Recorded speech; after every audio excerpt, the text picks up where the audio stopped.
हरि ओम।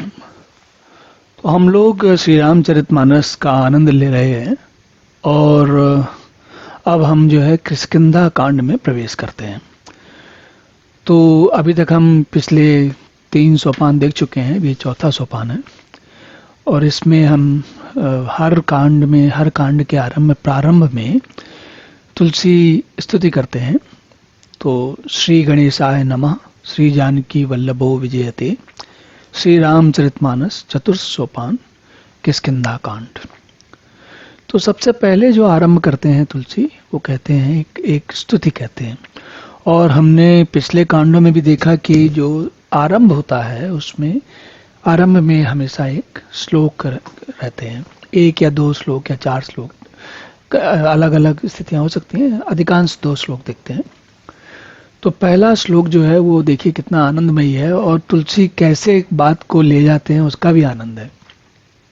कहते हैं, कुंदेन्दीवर सुंदरावती बलौ विज्ञान धामा उभौ शोभाडयौ वर्धन विनौ श्रुतनुतौ गो विप्रबंद्र प्रियौ माया मानुष रूपिणौ रघुवरौ सद्धर्मवौ हितौ सीतान्वेषण तत्परौ पथिगतौ भक्ति प्रदौ तौ ही नः। कहते क्या है, देखिए इतने आनंद की बात है, कितने प्रेम से बताते हैं, कैसे बताते हैं।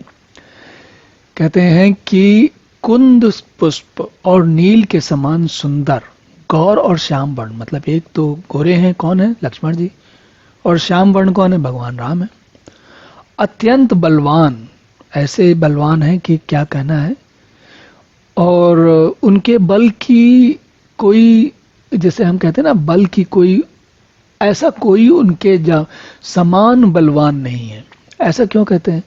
देखिए, मनुष्य रूप में आप भगवान को जब मनुष्य रूप में देखते हैं हम, तो क्या होता है कि मनुष्यों की सीमाएं होती हैं, पर भगवान तो भगवान है। तो तुलसी मनुष्य रूप वाले भगवान की बात तो करते ही करते हैं, उन्हीं की बात करते हैं, बताते हैं, कहानी तो कथा तो उन्हीं की बता रहे हैं। लेकिन हमने जैसे पहले भी देखा कि तुलसी लगातार हर क्षण, तुलसी के मन में कोई और भगवान है। वो जो मनुष्य के रूप में देखने वाले भगवान है वो नहीं है, वो हमको आपको बताने के लिए है और हमें भी राह दिखाने के लिए, मार्ग दिखाने के लिए है। वास्तव में तुलसी के मन में जो भगवान है वो उनकी बात करते रहते हैं। और वो भगवान जो है, उनके बल, एक व्यक्ति से दूसरा व्यक्ति शक्तिशाली हो सकता है, बलवान हो सकता है, लेकिन भगवान जो पूरी सृष्टि चला रहे हैं उनसे अधिक बलवान कौन हो सकता है? तो जब तुलसी कहते हैं अत्यंत बलवान, तो उसका अर्थ वही है। अब आगे कहते हैं विज्ञान के धाम, विशेष प्रकार का जो ज्ञान, विज्ञान मतलब विविध प्रकार का विज्ञान का ज्ञान, विशेष प्रकार का ज्ञान या सही विपरीत हर प्रकार का ज्ञान, उसको कहते हैं विज्ञान। तो विज्ञान के धाम मतलब हर प्रकार के ज्ञान के धाम है। धाम मतलब जहां पर कि जहां से वो निकलता है, मिलता है, पहुंचता है। धाम मतलब घर होता है, तो वहीं घर से व्यक्ति निकलता है और घर ही वापस जाता है। तो विज्ञान के धाम है। शोभा संपन्न, शोभा संपन्न इसलिए है क्योंकि शोभा, भगवान की शोभा का कोई, उसमें कोई संपन्नता में कोई कमी थोड़ी है। मनुष्यों की शोभा में कभी कमी हो सकती है, कभी नहीं हो सकती, लेकिन भगवान तो सबको शोभा देने वाले हैं, तो उनकी शोभा में कोई कमी नहीं। श्रेष्ठ धनुर्धर है, वेदों के द्वारा वंदित है, गौ एवं ब्राह्मणों के समूह के प्रिय हैं। गौ मतलब गाय बोलते हैं और ब्राह्मण हम जानते हैं दोनों को, लेकिन यहाँ के इनके कुछ लाक्षणिक, कुछ और भी अर्थ हैं जो छिपे हुए अर्थ हैं।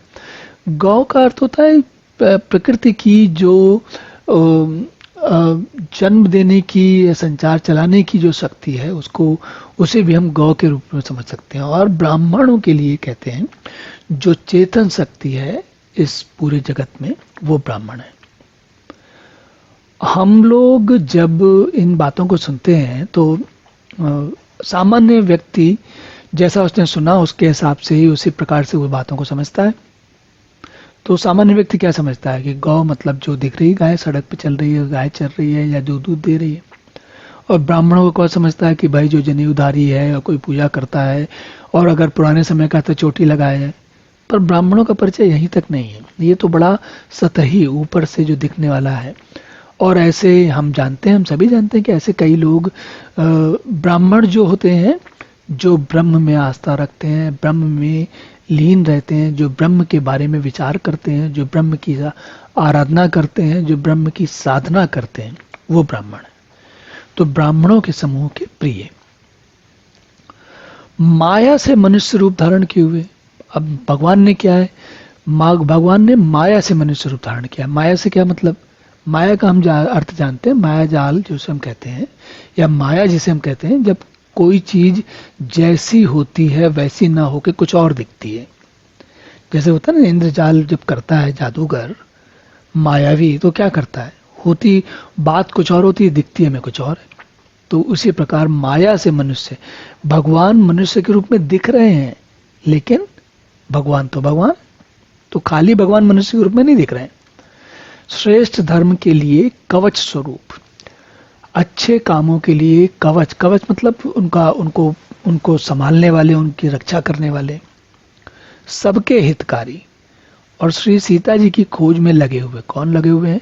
अब हमने पिछले, यहां पर बात बिल्कुल लौकिक आ गई है। कैसी आ गई कि तुलसी कहते हैं कि पिछले अध्याय तक, पिछले सोपान तक हमने देखा कि भगवान राम और लक्ष्मण जी जब सीता जी का हरण करके रावण ले गए, तो भगवान राम जी और रामचंद्र जी और लक्ष्मण जी उनकी खोज में लगे हुए। तो इस सोपान में, किष्किंधा कांड में, वहीं से बात आरंभ होती है, श्री सीता जी की खोज में लगे हुए।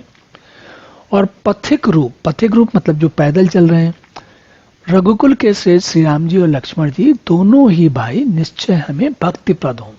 भक्तिप्रद क्यों हों? जो हमारे, जिनमें हमारा, हम जिनके बारे में हम सतत भजन करते रहे, जिनके बारे में हमारा सारा ध्यान लगा रहे, जिनके बारे में ही हम सोचें, जिनसे हमारा ध्यान ना हटे, तो भक्ति का अर्थ होता है जहां पर ध्यान लगा रहे।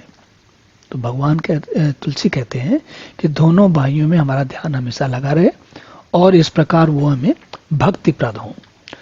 तो ये एक पहला श्लोक हुआ। अब दूसरा श्लोक हम अगले सत्र में देखते हैं। तब तक के लिए हरि ओम।